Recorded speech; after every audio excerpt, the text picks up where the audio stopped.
내가 나중에 Annyeong Sobat Review, ketemu lagi di channel Cerita Film ID. Sebelum kita lanjut, jangan lupa untuk like, komen, dan subscribe agar tidak ketinggalan video baru dari kami. Jangan lupa klik loncengnya. Ini cerita filmnya.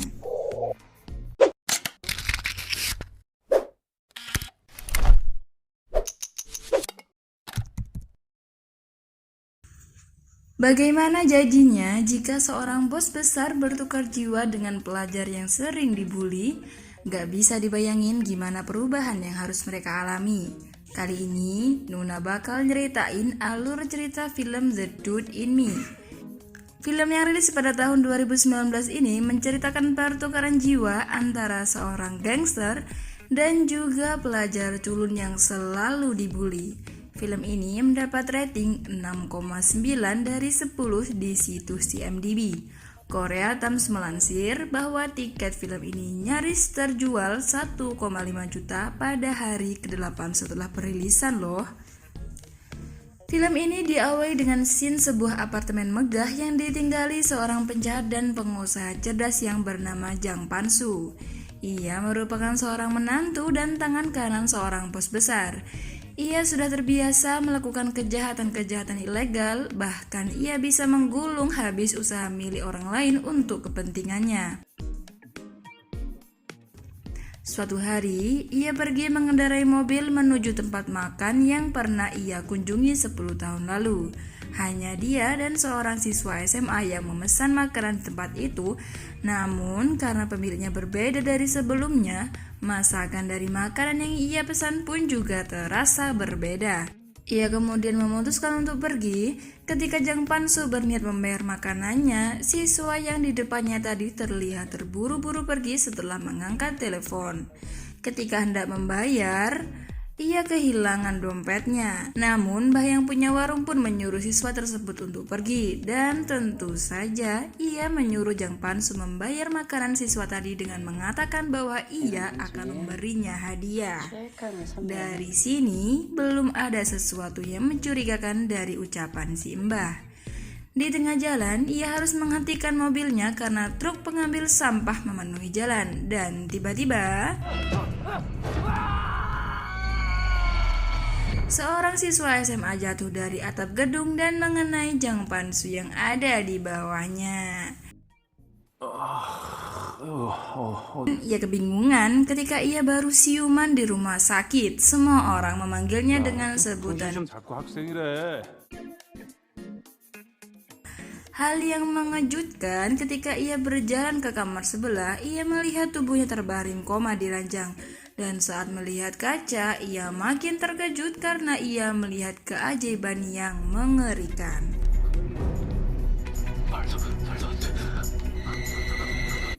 Ia bertukar jiwa dengan pelajar yang diketahui namanya adalah Kim Dong-hyun, yang kini mungkin tengah koma di dalam tubuh Jang Pan-soo.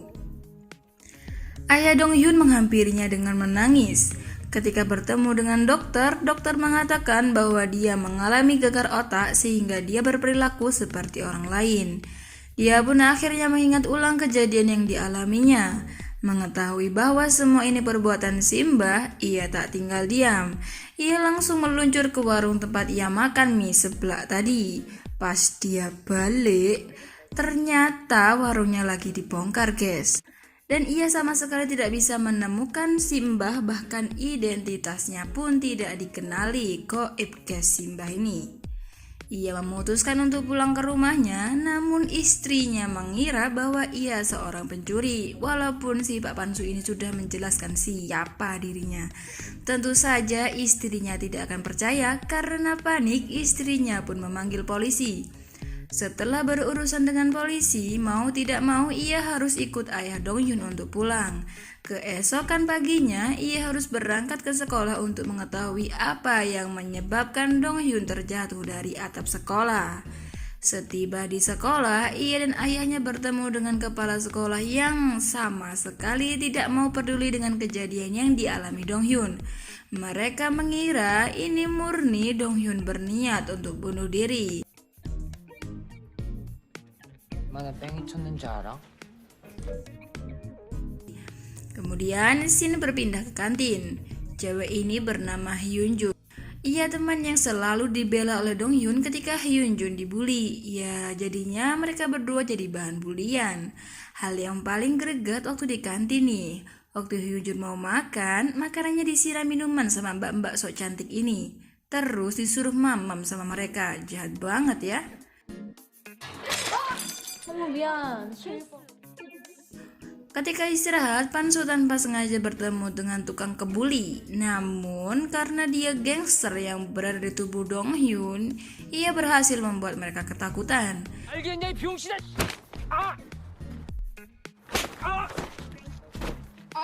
Belum puas dihajar Pansu, tukang buli pun berusaha mengganggu siswa curun lain. Sekali lagi, Pansu muncul dari dalam kamar mandi dan ia pun memberikan pelajaran kepada mereka. Terlihat Pansu sempat merampas HP si pembuli.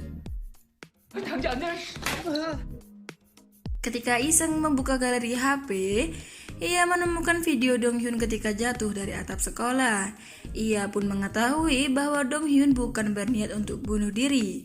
Dia berusaha melindungi Hyunjun dan para pembuli malah menyuruhnya berjalan di pinggiran atap sekolah untuk mengambil sepatu yang sengaja para pembuli itu sangkutkan di antena.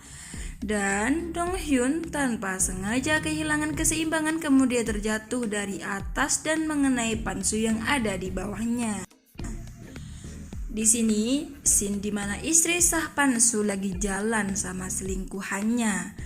Namun mereka terpergok oleh Bos Yang. Bos Yang merupakan saingannya Pak Pansu karena Bos Yang ingin merebut warisan dari mertua Pak Pansu. 지금 뭐 하자는 거야? 아니, 그래서 내가 이거를 원하는 게 뭐야? Karena ia telah memutuskan berpihak pada Bos Yang, istrinya ini melapor ke ayahnya bahwa Pansu telah melakukan penipuan sebesar 3 miliar. Tentu saja hal ini bertujuan agar nama Pansu tercoreng di mata mertuanya. Di sisi lain, Pansu sedang meminta bantuan kepada pengawal setianya. Ia juga membuktikan bahwa dirinya adalah Pansu yang sedang berada di dalam tubuh siswa SMA. 은혜를 잘못 받았다. Sepulang sekolah, ia mengejar Hyunjung untuk memberikan bonekanya yang jatuh setelah Hyunjun menabraknya. Namun, hal yang paling membuatnya berkecamuk, ia melihat ibu Hyunjung yang ternyata adalah mantannya sekaligus cinta pertamanya. Ia pun menduga bahwa Hyunjung adalah anak kandungnya. Setelah tes DNA diam-diam dilakukan, ternyata benar Hyunjung adalah putrinya. Hal ini membuat Pansu terkejut serta ingin melindungi Hyunjung.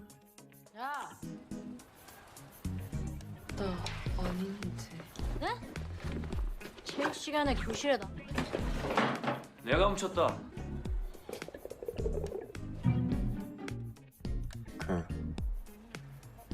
알고 친해지려면 어떻게 해야 할까?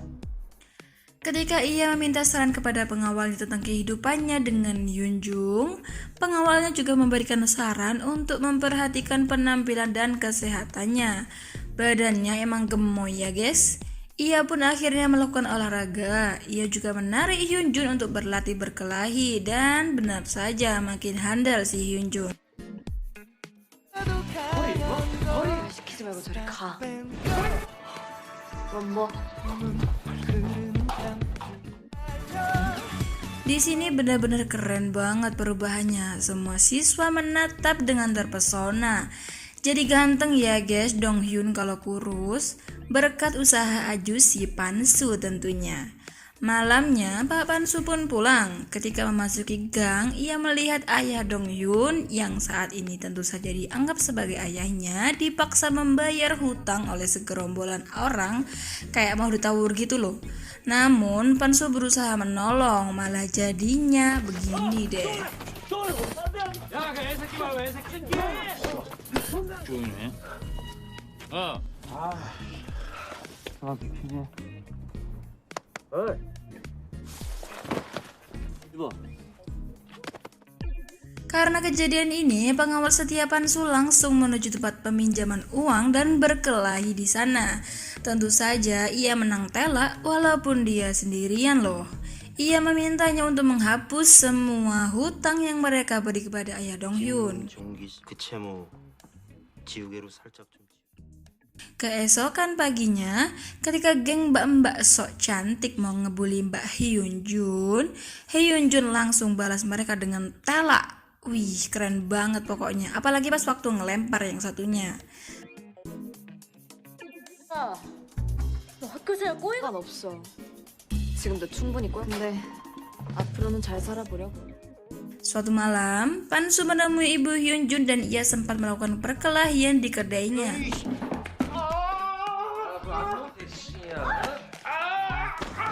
꽤 집에나 척갈 것이지 싸가지 없는 새끼. Karena ia tak terima ketika Ibu Hyun Jun yang sekaligus mantannya dulu itu sedang dilecehkan. Ibu Hyun Jun menilai perilaku Dong Hyun mirip dengan Pansu. Hal ini membuat Ibu Hyun Jun mencurigainya dan terpaksa Pansu pun membuktikan bahwa dirinya adalah Pansu. Ia meminta penjelasan tentang Hyun Jun, namun Ibu Hyun Jun marah besar karena ia meninggalkannya tanpa tahu bahwa Ibu Hyun Jun saat itu sedang hamil. Di sore hari setelah mereka pulang sekolah, Mbak Hyun Jung diundang sama si gantengnya sekolah buat datang ke party di rumahnya. Namun ternyata ia harus menerima sesuatu yang tidak menyenangkan. Di sisi lain, Pak Pansu ini malah ketemuan dengan ibunya Mbak Hyun Jung di kafe. Dan ia juga sempat menciumnya di depan umum. Tentu ditampar dong guys. Gak izin emang Pak Pansu ini. Temannya yang biasanya bareng dibully ini ngabari Mbak Hyun Jun sedang dalam bahaya. Ia pun langsung meluncur menyelamatkan putrinya itu.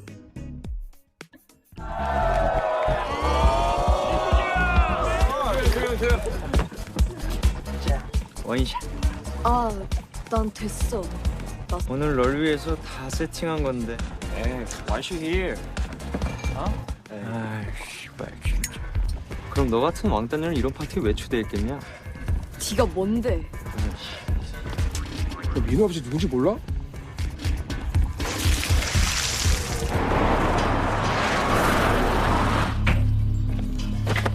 어떻게 되셨습니까? 재밌게 놀고 있었지. 안 그래? 예. 일 가시려고. 한참 재밌. 밟아.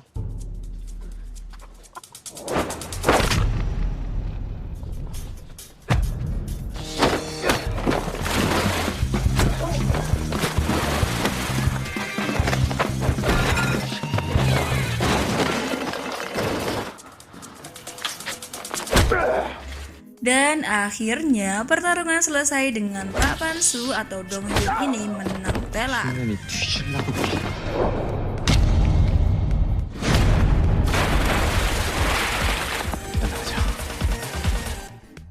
Pengawal pun akhirnya mengetahui bahwa bosnya ini difitnah oleh istrinya yang telah berpihak pada bos Yang. Dan Pansu menyuruhnya untuk memberikan surat kepada mertuanya. 신경 꺼. 그럼 나랑 사귀자. 야! Ternyata Hyun Jun mengatakan perasaannya kepada Dong Hyun, yakni ayahnya sendiri. Ibunya bersikeras untuk melarangnya. Sepulang sekolah, Ibu Hyun Jun menarik Pansu untuk berbicara mengenai perasaan anaknya.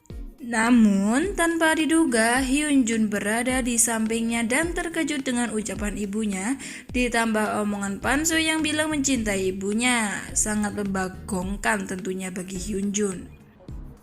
더러워. Dong Hyun yang masih terbaring di rumah sakit tiba-tiba tersadar saat bos yang berusaha ingin mencelakainya.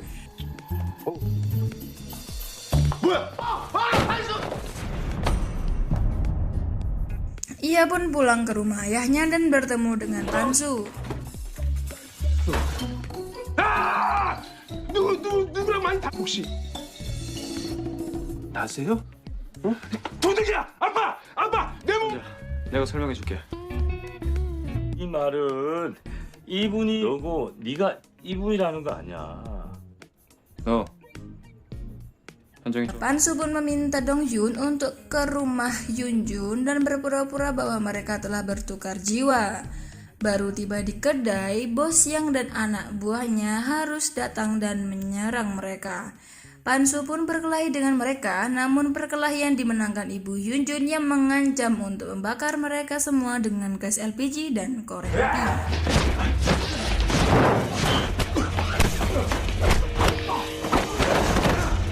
장판수 똑바로 봐!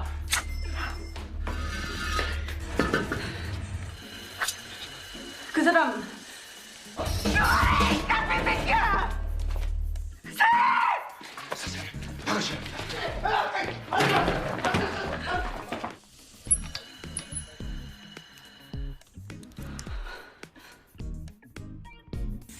Keesokan paginya, istri Sah Pan-soo mendatangi ayahnya. Dan ayahnya pun juga telah menangkap selingkuhan istrinya Pak Pan-soo. Bahkan istrinya juga tanpa sengaja mengakui telah bekerja sama dengan bos yang di depan ayahnya. Dong-hyun datang menggunakan tubuh Pan-soo dengan menggunakan alat bantu di telinganya agar memudahkan Pan-soo memandu Dong-hyun ketika masuk ke rumah mertuanya. Ketika jaringan mereka terputus, Dong-hyun mengambil keputusan dan menyampaikan ke mertua Pan-soo bahwa ia ingin terbebas dan terlepas dari kehidupan perilegalan dan menjalani kehidupan normal. Untungnya, mertua Pan-soo mengizinkannya untuk mengambil keputusan itu. 자네를 잡을 명분을 편한 대로 하게. 감사합니다. 전 그럼 Setelah bertemu dengan mertuanya, alih-alih mau memarahi Dong-hyun, Pan-soo malah memeluknya dan Pan-soo malah bersyukur dengan keputusan yang diambil Dong-hyun. Dari kejauhan, istrinya yang punya dendam kusumat mempercepat kendaraannya dan menabrak mereka berdua. Naas, Pan-soo harus terluka dan dilarikan ke rumah sakit. Saat ini, Simbah yang di warung tadi muncul sebagai dokter dan mengembalikan jiwa mereka yang tertukar. 네 여자 챙기랴. 네 Akhirnya, semua kembali seperti semula. Dong-hyun kembali ke sekolah seperti biasa. Ia tak lagi dibully, bahkan teman-temannya bersyukur karena Dong-hyun, si cowok ganteng sekolah yang sebelumnya ngebully Hyun-jun, pun pindah sekolah. Film ini berakhir dengan happy ending. Pak Pan-soo dan pengawal setianya membantu di toko baru Ibu Hyun-jung. Meski Pak Pan-soo tak lagi jadi bos besar, yang paling utama ia bisa hidup bersama dengan orang-orang yang ia cintai.